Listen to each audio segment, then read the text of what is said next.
Hello, everyone. Welcome to Art of Product. Derek is gone today, but I am here today with Len Markidan. And Len is the CMO at Podia. We actually had Spencer on a few weeks ago, who's the CEO. And I was like, I need to talk to someone about marketing because I'm doing some marketing hiring at Tuple, I think. And Len seemed like the guy. So welcome, Len. Thanks for being on.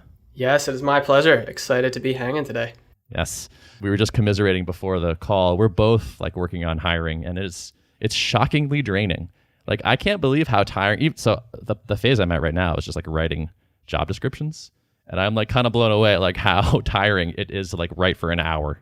It's unbelievable because it's not like not like any other writing that you do. It's also the most, even as a marketer who's just constantly asking people to do things all the time because I'm a marketer and that's kind of my job. Asking people to come work for me is among the more difficult cases. Totally. And I think in my case, it's extra hard because I'm kind of designing the position as I go a little bit. The job posting is kind of me figuring out who is this person and what will they do and why are we hiring them? Yes. And I saw the job description and I think you're off to a great start. It's very well written. Okay, cool. Well, so yeah, let's talk about that. So I reached out to you and my question was, the first question was kind of a high level one, which is I'm thinking maybe we want to hire a head of marketing, ? Does this make sense? What do you think of this strategy? So just a little bit of background, I've done all the marketing pretty much so far for Tuple. I'm starting to get a little bit of help there, but I've mostly created all of our marketing type assets and done our marketing type activities and whatnot. And we now are at a point where we have enough revenue and I have enough things that I want to do that aren't marketing that it's okay, this is clearly, it feels to me like there's a job here that the company should be doing, but I probably shouldn't be doing it. And so I think I want to hire someone here. But I think I'm kind of hitting that classic startup thing, which is okay, do I hire I think we need someone that's going to contribute themselves. They actually have to do some work. I think there's not a marketing team to manage, but at the same time, it's well, I really want someone that is going to be able to sort of self-direct and execute well on their own. And maybe that means hiring or outsourcing and that sort of thing. So do I want a head of marketing? Do I want a marketing associate? What is this called? Who do I want? Please help me. Yes, and I think that's conflict is a little bit apparent in the job posting. I think it's really interesting because I think it's extremely well written and it gets me very excited about Tuple. But I think that one of the things that you need to work through is, are you looking for a head of marketing or are you looking for a body of marketing? And I think one of the things that came through in the job posting was clearly there's a ton of opportunity. I mean, it's a dream product for a marketer, right? It has virality, it has really happy customers, it's already growing very well without a ton of dedicated marketing resources. But I think one of the things that as a marketer, my first question will be, hey, this job posting, clearly you're looking for somebody who can do it all. How important is it that I'm going to come with ideas? Because the more senior I think marketers tend to be, the more maybe excited they are to bring ideas to the table, the more conviction they have about their ideas, the more wherewithal they have to take ideas in their head and turn that into something that could be successful or could be a learning opportunity. Whereas I think some of the tone of the job description that I got was, there is this head of marketing position, but Ben's already got a lot of amazing ideas and we already know what's working, so we just need somebody to execute on them. And I think that's totally fine too. I think these are totally valid. Both of these are totally valid roles, but I think they're two different roles. And I think getting clear on what that role is, I think is going to be very, very important for finding them, because that CEO first marketer fit is probably the most important part of this hire. Yeah. So that's interesting. So any thoughts on that, finding that fit then? Yeah, I mean, I guess on a philosophical level, I can talk a little bit about how I think about this, and that might help set the tone for a conversation about it. There's this marketing intelligence agency called IDC. They did a study that found that more than half of tech companies have replaced their marketing leader within the last 2 years.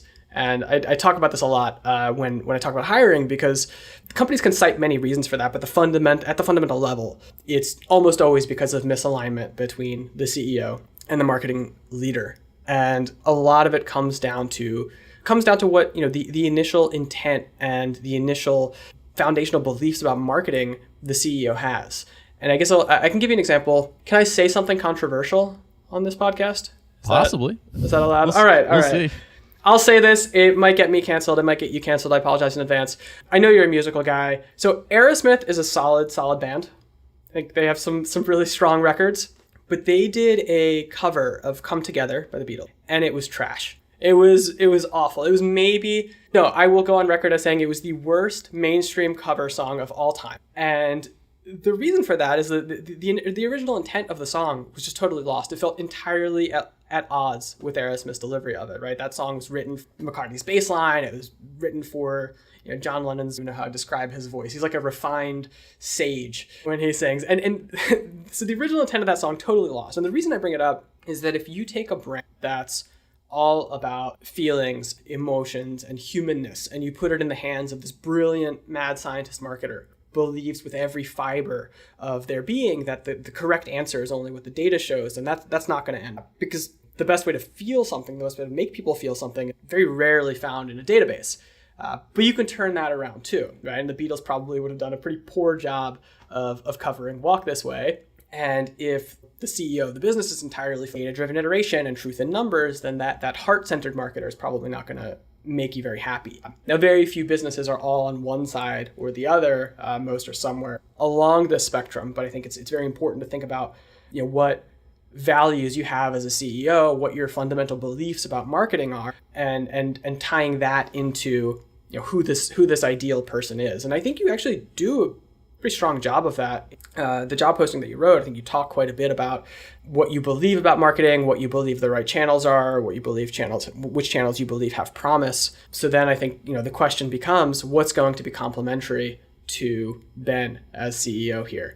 And what I got from the job posting is somebody who's going to be complementary to Ben is somebody who takes Ben's ideas and runs with them. One of the challenges with that is, I heard you say that you're hiring. One of the reasons you're making this hire is because you're looking to free up your time. And it can be very, very time consuming to manage somebody who's building your vision. And almost nothing that any marketer that you hire, almost nothing that they put out into the world that was originally your vision is going to look like you intended it to. And none of it's going to look like it did in your head. And so, the question becomes, is that important? Is it important that your ideas drive marketing? And that's fine. There are many CEOs who drive marketing, and I think that's absolutely a viable model. But I think it's important to ask, is that important? Or can you let go of that? And can you let somebody come in with their ideas and ownership of those ideas and run with them? And I think that'll kind of help you answer which of those two roles you're looking to fill. Right. That's super interesting. Yes. There's a parallel that I'm feeling right now, which is that I have a friend that races sailboats, and I joined him for a couple of races, and he used this phrase to describe what I was going to be doing in these races in the beginning, which was, he's like, for a while, you're going to be voice operated. Yep. It's like, I don't know what to do. He's got to tell me, like, go over here, grab that thing, connect it to that thing, and then pull that thing. But the people that know what they're doing are just trying to make the boat go faster. Yes. Yep. Yes, absolutely. That's a fantastic analog for this. I think that's like, one of the roles that we're hiring for right now is a marketing coordinator. And that is somebody who is essentially taking ideas that we have and running with them and executing them. And that is a marketing body, right? And there are a lot of people who want that role. There are a lot of people who are really, really successful and effective in that role. And, I think that role will have extremely high value for the organization, but it's a very, very different role than head of marketing. And it's not a role where, they're going to be expected or asked to bring lots of ideas to the table, take ownership of those ideas. I think it sounds like, there are certainly different CEO styles, right? There are very, very marketing thinking CEOs. If you think of somebody like, I guess this is a cliche example to use him as CEO case study, but if you think about somebody like Elon Musk, that CEO has extremely strong conviction about what's going to work and what's not. And Tesla had a PR department, and then very quickly they no longer had a PR department because nobody's going to tell him how PR is going to run at Tesla. PR is essentially run from his iPhone, and that's I think it's a bit of an extreme example, but the voice operated example is a really, really good one. Like, do you want somebody who's kind of voice operated, or do you want somebody who's actually picking things up and owning them? I mean, the latter feels right to me. Like I do have like I have some marketing chops, I have some marketing ideas. It's not the thing that gives me the most joy. It's not like my favorite part of the business, or a thing where I feel like I'm, I'm so good I have to do this or something. It feels like, yeah, just purely delegating someone to execute on my things feels short-sighted or kind of limiting. Where it's like, then we will only ever be as good at marketing as I am good at marketing, and I'm able to manage someone to like do all the things that are in my head, and I'm just sort of using them as a poor interface to slowly bring them into the world. Versus like, wow, we hired someone who's just way better at this than I am anyway, and loves it. And like now, like I'm freed up and they're freed up, and we're both working on the thing that we're best at. I think hiring people that are better than you is always a smart strategy. That's something that I think has been proven time and time again. I guess if I were to play devil's advocate and push back on it a bit, you could also say that your first marketing hire doesn't by any means mean your last marketing hire or your only marketing hire ever. And there could be. It sounds like you believe there's a lot of low-hanging fruit of things that would work because you've done them, but your bandwidth limited, and so you can no longer do them. And another approach could be to tap out that low-hanging fruit with somebody who is executing on your ideas and proving whether or not Ben should be running marketing. Maybe Ben should be running marketing if his ideas prove out to be, when we start scaling them, they prove out to be extremely scalable and they work and they drive lots of leads, and we're doing way more than Ben could do on his own just by virtue of being able to scale Ben's ideas. So I think I do think both are viable paths. I think that you could, I wouldn't discount the voice controlled route just because it feels like something, just because it feels like something that's wrong.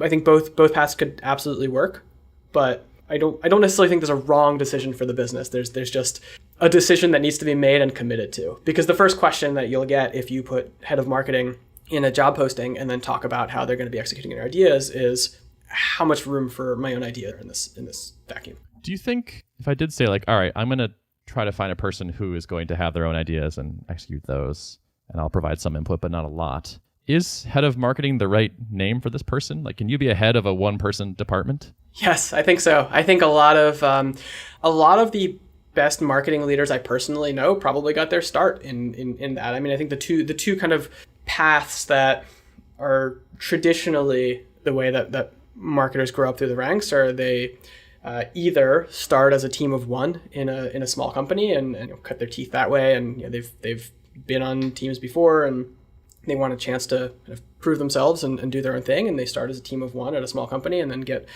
better and better and better and kind of trial by fire, or they come in through as part of a very, very strong marketing operation, and so they have a team, Salesforce or Shopify, some other very, very strong marketing operation, and they learn from mentors. I think one of the challenges and one of the things that often creates confusion is that somebody who came up through Salesforce, which has an unbelievably operationally efficient marketing machine, they really, really know what they're doing. They do an incredible job. That person probably won't be a great team of one for bootstrapped software.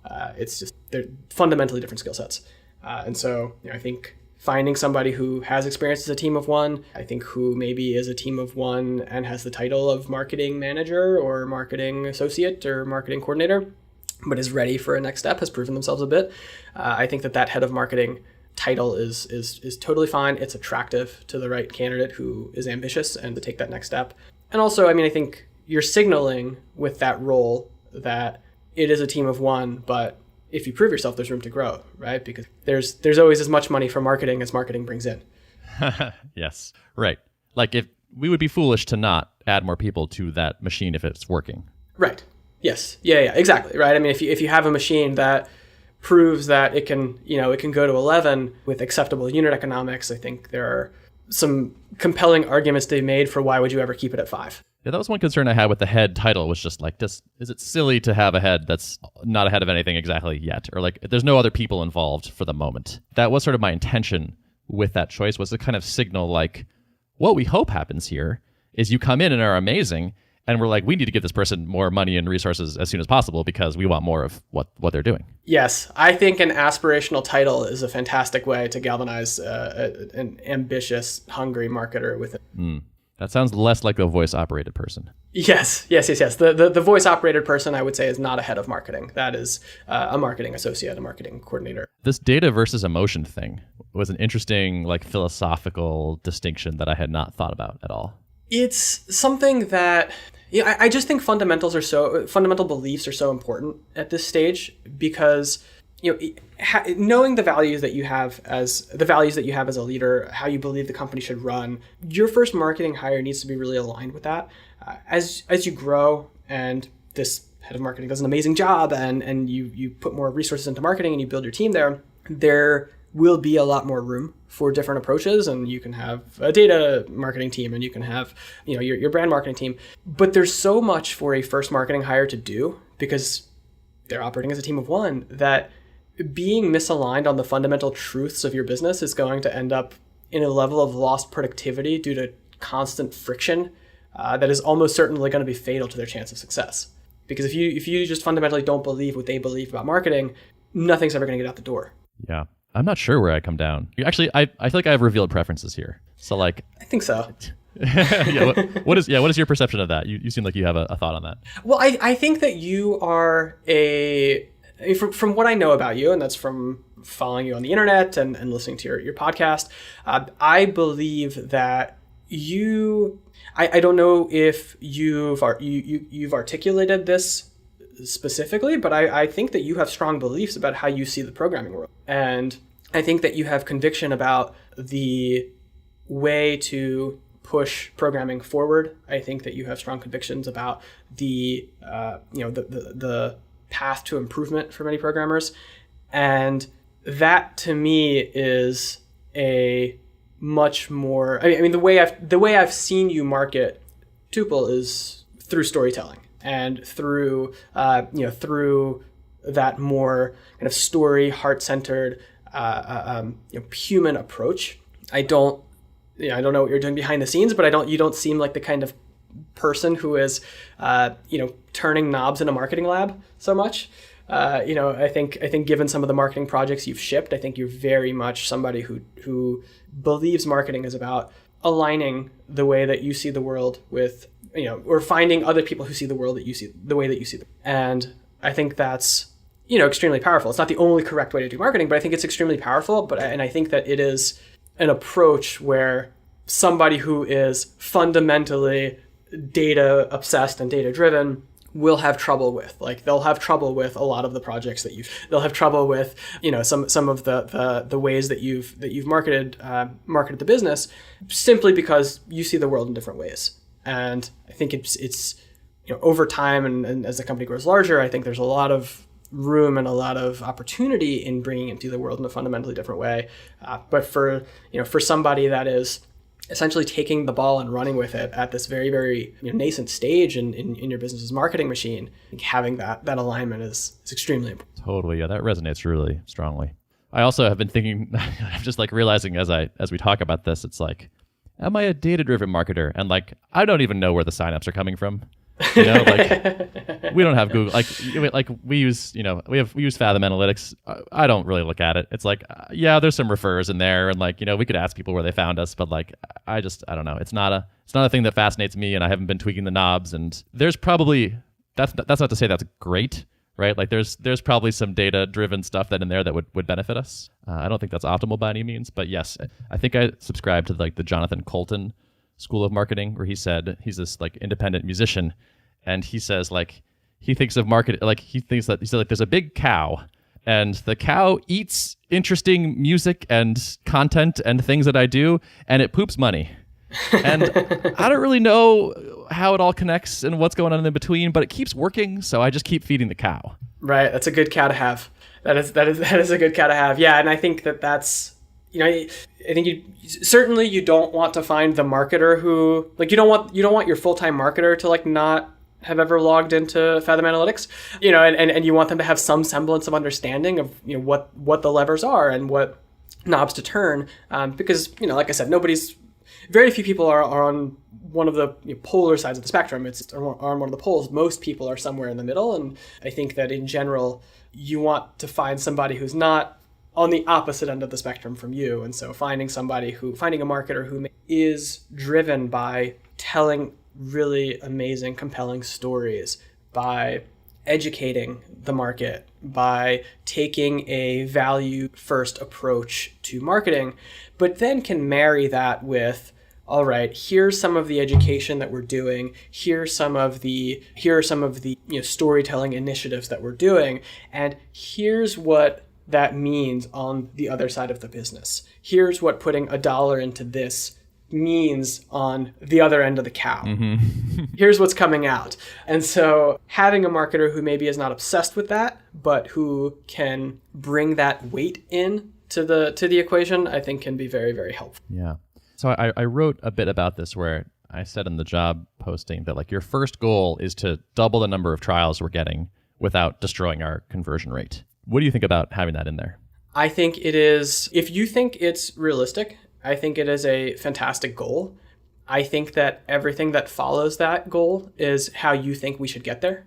And I think that that goal is, for a senior marketer, that goal is only as useful as the freedom they have to execute. And so if you give me that goal, I think I can probably come up with some ideas and some ways that I think, and more importantly, a framework that we can use to achieve that goal. But then everything that gets kind of spit into the gears from the perspective of, I want to hit this goal, and I think we have to do content, and I think we have to do X, Y, and Z, I think is a distraction from the goal and will probably hurt your chances. Interesting. It's because I'm like kind of over specifying how to do it. Yeah, exactly. So you're in essence asking this person to take ownership of the goal. You're asking them to take ownership of the goal, and you're asking them to take ownership of all the ways that you think this goal needs to. And so, in a sense, their voice controlled in the way that, these are the channels that we're going to do. These are the tactics that we're going to do, which is, again, fine. But if you're the one with the ideas and that goal doesn't get hit, I would say a lot of that falls on you. Yeah, totally true. Okay. You like the idea of the goal. You're less enamored with the idea of the goal. Plus, by the way, I think these things would be great, and more on like, okay, here's the goal and also the freedom and some budget and, support, but not instruction. Right. Or doubling trials becomes your goal. Right. And then they become the hands that execute on the ideas that you think, will back you into that goal. That's tricky. It is tricky. Damn it. All the good business decisions are tricky. I know. I've yet to come across one where I'm like, that was easy. That was simple. If it's easy, it was usually the wrong decision. Totally. Okay, so let's say I wanted to hire a head of marketing, and I'm going to keep the goal, but I'm going to be less prescriptive and more just sort of generally supportive. What kind of salary would I want to offer for this? Good question. So I think the question is, what are you competing against? And what is it that drives the person that is going to? And so if you are looking for somebody, some people, when they see startup or they see emerging tech company, I think you're well past emerging. People who see that, maybe they're motivated by upside. Maybe they're motivated by whether it's equity or whether it's some kind of performance bonus that is higher than what they might earn in base salary. I think they could very well be motivated by it. However, I think one of the tricky things here, again, which there's nothing easy. I think one of the tricky things here is compensating people by upside is really only effective to the extent that they can control that upside. And so, if this is truly the head of marketing and like you said, that you're going to give them goals but not be prescriptive about how they get there, I think there's a lot more room for performance-based compensation. Whereas if this is something where you're looking for a set of hands, I think probably most of the compensation will be taken care of in the base compensation. And I think that in general, thinking about who you're competing against, and so, you're hiring remote talent, I think you're not necessarily competing in the San Francisco and Manhattan markets or the really, really expensive markets. And so one of the ways, the way I can tell you the way that we handle compensation at Podia is we use benchmarks. And so we use a service called PayScale where we essentially benchmark salaries to the 90th percentile of nationwide US salaries. We hire all over the world, but 90th percentile nationwide salaries in the US for companies of our size. So having some kind of company-wide philosophy around compensation could influence what the compensation for this role is, or if you were taking compensation on just a role-by-role basis and thinking about what market comp would be, I think for that head position, you're probably looking somewhere in, I would say, 90 to 120 range. And that would be dependent on experience. If you're hiring somebody who has already been that head of marketing at a company and proven themselves, I mean, if somebody has gone in and tripled MRR at a company of your size, I think that compensation is going to go much higher. But if you're finding somebody who has maybe cut their teeth, showing glimmers of hope or glimmers of promise and of greatness, but maybe has not yet been that sole marketer that has taken something and turned it into something much, much bigger, that's probably the band thing. Okay. Just say I said 150 instead. Is that going to get me like crazy good candidates that I maybe couldn't get otherwise? Or am I now like paying so much that people that it's like it looks weird? Or like, what are your thoughts on that? I don't think it looks weird. I think that the risk is not so much that the risk is not so much that it's going to look weird. I think the risk just comes into the band of, are you hiring people who are going to be expecting much when you're offering? Because when you post compensation, you're signaling something too, and I think somebody at that salary level probably, I think what you signal with that is, we have budget for marketing. And maybe you want to signal that. Maybe that's what you want to say. And you want to say like, look, we're valuing this enough that we really want to invest heavily at top of market rates. And that's totally fine, right? I mean, that can be a very, very good and strong and positive and powerful signal if that's what you're trying to say. But if you try to hire somebody for 150 and then they come in and you give them, a $5,000 a month budget for marketing, I think that's going to probably lead to some disillusionment or some unmet implicit expectations. And I think, salary is certainly one very important part of hiring. And I think there are quite a few other things that you need to look for other than just like response to salary. Yeah. And so can you talk more about that budget thing? Like that's the thing I hadn't thought too much about. Sure. So I think there are many, many, many different ways to think about marketing budget.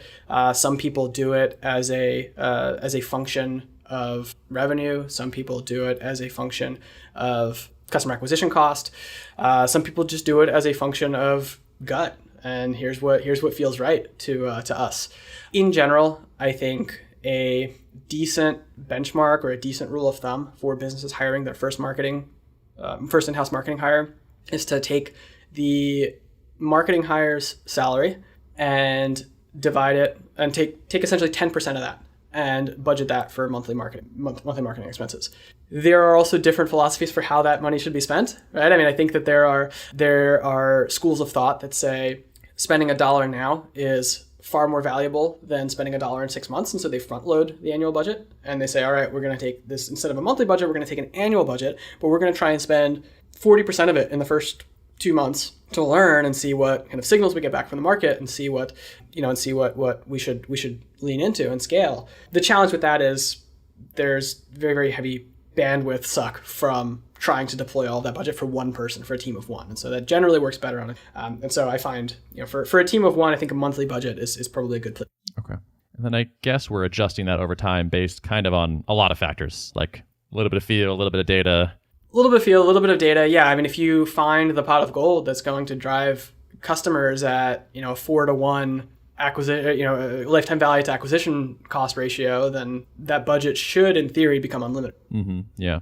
It's sounding like we should maybe be able to answer those, have those numbers. Yes, or at least have a starting point, right? At least have a starting point. And I think part of what any savvy marketing person, I think one of the first things they're going to do when they join your company is figure out what those numbers are if you don't have them. And it's totally fine if you don't have them. They'll want to find them and they'll want to figure them out. We've got lifetime value. I don't know how to calculate an acquisition cost for this podcast kind of thing.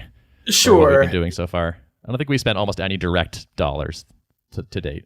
Yeah, I mean, I think the imperfect way here would be, if you haven't spent any direct dollars, take how much time you've personally spent on it, like how much time you personally spend per month on it, and whatever time cost you want to assign to that, and use that. But obviously, as you get into actually spending dollars on marketing, you're going to get a much, much more accurate and helpful calculation. Okay. So I have this fear, which is that no one understands software developers well enough to market to them if they're not a software developer themselves. How rational versus irrational is that? Well, It's rational in the sense that most marketers are really bad at this. I think This meaning marketing to developers in particular? to developers. Yes, developer marketing is very, very difficult, and it's a skill set. It's a skill set like any other, but it's rare, and it's not something that's present in the in the general marketing population. In the general marketing population, I think, as you alluded to in the job posting, most developers, anybody who spent 47 seconds on Hacker News can tell you that most developers can smell marketing from a mile away, right? And it does not elicit a warm, positive response. It's not something that I think the term you used was a hair trigger reaction to marketing and the job posting, which I think is accurate and it's fair. And I think that a lot of that comes from people who do not understand developers trying to market to developers. Because I think one of the things something that's probably controversial and that a lot of people are going to viscerally react to and say, no, I'm not. Everybody on this planet loves marketing when it's done well. And people might have a reaction to this and say, no, actually, I think marketing is gross. Actually, marketing is terrible. I hate all marketing. No, you don't. You hate marketing that you see and spot as marketing and say, that sucks, right? Love marketing when a product, like if there's a product that you use that you love, there's a way that product got to you. And whatever that way is, it's marketing, right? Whether it was word of mouth marketing, whether it was through an ad, whether it was through some community that you joined, whether it was through some sponsorships for some event that you went to, that product probably did some marketing to get you. And I don't want to say you fell victim to it, because it's not adversarial, right? I mean, really good marketing, it means you have a product that can improve somebody's life, and specifically that person's life. You don't think it can improve everybody's life, but you think it can improve somebody's life. And then you have an obligation to get that product in front of them and to get them using that product, right? Or to do what you can to educate them enough to make an informed decision about using that product. And so everybody here loves marketing when it's done well to them. And the problem is that most marketing done to developers, being done by people who don't know how to market to developers, is bad. They do poor marketing. And so I think that one of the most important things you can do if you're looking for somebody to market to developers is find somebody who's markets. And there are people that specialize in this. I mean, this is something where one of my very, very good friends here in Baltimore is Greg Kogan, is a very, very talented marketer who is also a developer, I think self-taught developer. And he has made an entire very, very successful marketing career out of only working with companies that market to developers. And I think that is essentially, you're essentially looking for somebody who has marketed to an audience like yours. And I think maybe one of the best places to start with that is to find products that you love and see who does their marketing. Okay. Is poaching a critical part of hiring well? It is. Poaching is such a negative term. Let me think. Let's rephrase this. Is marketing well to people who may be working at other companies a good approach here? I think that's a good way to phrase it. And I think that the way I would answer that question is many of the... It's not the only way. Certainly we have open job postings and we post them.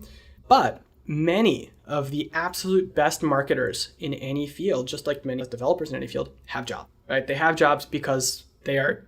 the market demands them, and there's demand for them in the market. And so I will not say it's the only way, but I will say that it's an extremely powerful way to find people who have a very, very clear proof that they know what they're doing. Of course, there are people who are without jobs for many, many different reasons, and they're very, very, very incredible candidates on the market.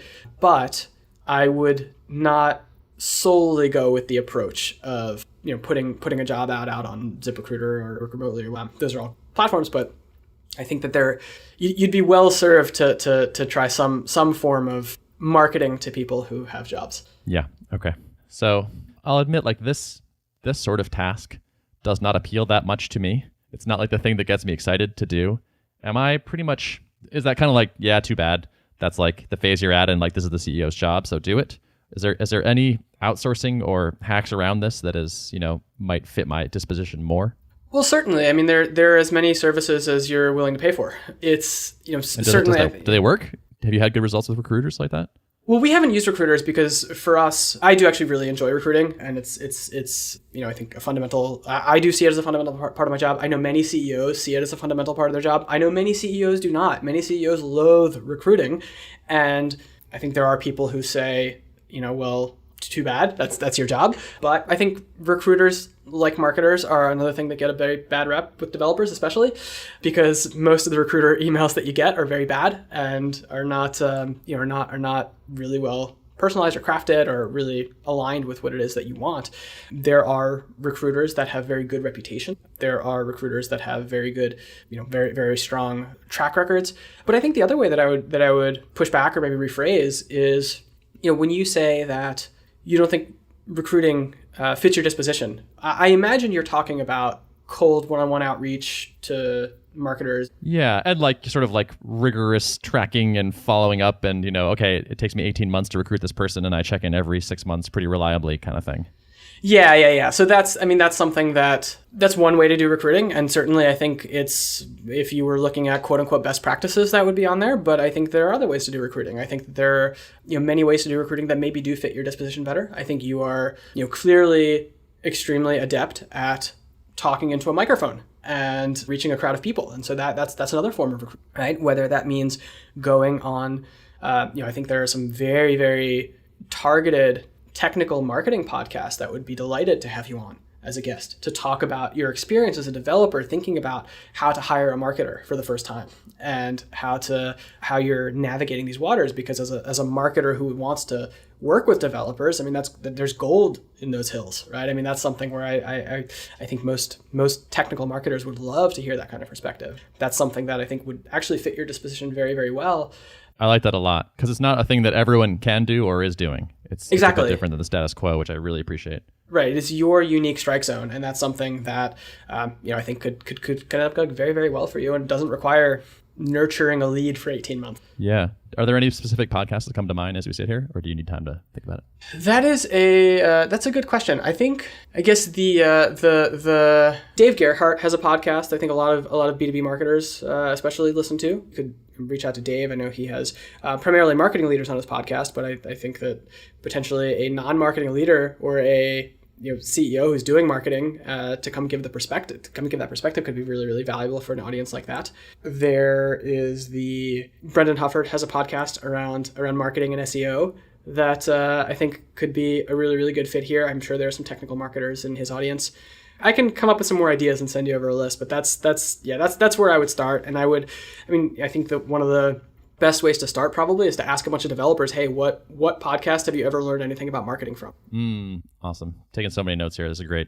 I'm glad. I hope that this turns out to be helpful and fruitful because I think there's a lot you can do to not go the traditional way of finding, the traditional way of finding a marketer. And I think that you have a unique position where you can really get interesting. Totally. Yeah, I agree. I want to keep exploring that idea.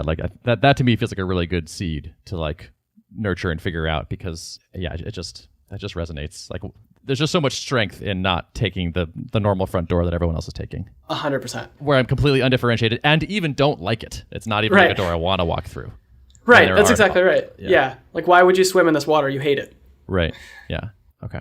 Cool. I dig that. I've been having that thought process where I think about Basecamp, for example. And it's when Basecamp opens up a developer job, they post it on their blog and they're like, you have 2 weeks to apply for this, and then we're going to shut it down because we know for sure we're going to get at least 500 people applying to this job. And I was like, okay, maybe the blog is not what we have, but I feel like I need a thing kind of like that. It's when we want to hire somebody, I need to have a channel that works that is not, the same one that everyone else is using, so I can, have an advantage there.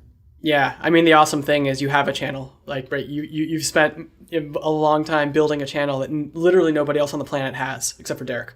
And that's and I think this could be a wonderful launch pad for this search because yes, it's a product focused podcast, but a marketing episode potentially could be very, very interesting. And you could argue we almost did just now. Yeah. There's a case to be made that maybe this is an episode that the marketing community might be interested in, or the technical marketing community. I think there are a lot of different approaches you can take that, like you said. Cool, nice. I'm gonna brainstorm some of those and shoot them over to you. See what you think. Awesome. All right, I have one last thing I want to talk about. Sure. Fully off topic. Yes. What is that watch you're wearing right now? Thank you for asking. I think this is actually the first time it's been noticed on Zoom. This is an Omega. It's a Seamaster Aquaterra. I can put it up to the camera. This was I thought gift it might from be. my wife. Nice. Did you? Are you a watch guy? I'm a little embarrassed, but I'm getting into watches. Nice. And this is a thing that I mocked, and I'm mocking myself still. And I like sometimes I just get frustrated or like laugh at like the attempt to justify these things in a practical way. That's a mistake. That is a complete mistake. Yeah, complete Yeah. mistake trying to justify it in any practical way. Yes, I've actually come down to a place that feels good to me, which is like, this is jewelry. Yes. Like, does it make any sense to pay a ton of money to put a rare rock on your finger and wear it around? No. But if you look at it and you like it and you think it's cool, whatever. And more power to you. That's 100%. totally what these watches are. Yes, absolutely. I mean, it's no different from people, the decisions people make to buy a car that's more than they need or anything that's more than they need. And I think there's a very, very strong case to be made that if it's something that enjoy and makes you happy, you really don't have to make you don't have to practically justify why you're getting. I think these are decisions people make every day. I remember, I had a family member who would buy a nicer lawnmower than they needed, and they spent a long time trying to justify why it was practically necessary, and it was totally unnecessary to justify that because it made them happy. So welcome to a fun money pit that I think probably find a lot of joy. Yeah, thank you. I actually am going to do a little shopping this weekend. Oh, nice. So, do you have your eye on yeah. something? Not totally. There are some Omegas in there possibly that I would consider. I was actually I literally watched a video on that watch that you were wearing last night. Oh, really? That's Yeah. Wow, small world. Yeah, totally. Which is Was why it probably why it caught my eye, I think. Yeah. Was it a positive review or a negative? Yeah, it was very positive. Oh, good. Nice. By this person, You're Terrific on YouTube. Oh, I think I've seen their stuff. Yeah. Yeah. But yeah, it's a classic watch video, like lots of macro photography, zooming Yes. slowly across the watch. Right. Looking at all the bells and whistles underneath and really Totally. going into way more detail than anybody needs. Absolutely. Yeah. Yeah. So I think it'll take a while for the silliness factor to wear off for me, but I am kind of enjoying it as a thing that I'm interested in at the moment. Yeah, good. It'll be fun. I think it does take some time to shake off the silliness. I think I still work on shaking off the silliness because I think, like I did when you pointed it out. I mean, one of the first things I say is, "Oh yeah, it was a gift from my wife." Right, yeah. But I love it. Like it's not. I shouldn't have to justify it that way, but I still do. So maybe the silliness never. Yeah, that's hard. Yeah. All right. Well, after the podcast, we'll talk even more crazy watch stuff. Yes, absolutely. Without embarrassment and public judgment. Yes. Awesome. This was super helpful. I'm really glad I invited you on. This was great. Likewise, I'm really, really glad that we had this conversation, and I can't wait to see what it bears. Yeah, me too. Is there anything you want to point people to while you've got the megaphone? I mean, certainly, if you're selling digital products, check out Podia, or if you're a creator looking to monetize and you're not selling digital products yet, but you want to, check out Podia.com. It's a platform for selling courses, downloads, memberships, all that good stuff. But otherwise, if you are a technical marketer, I would like to point you to Ben's job posting whenever that's up. Thanks. Yeah, pretty soon. Tuple.app/jobs coming at you soon. That's the one. Sponsored. Exactly. All right, Len. Thanks for coming by. I really appreciate it. Likewise. Thanks, Ben.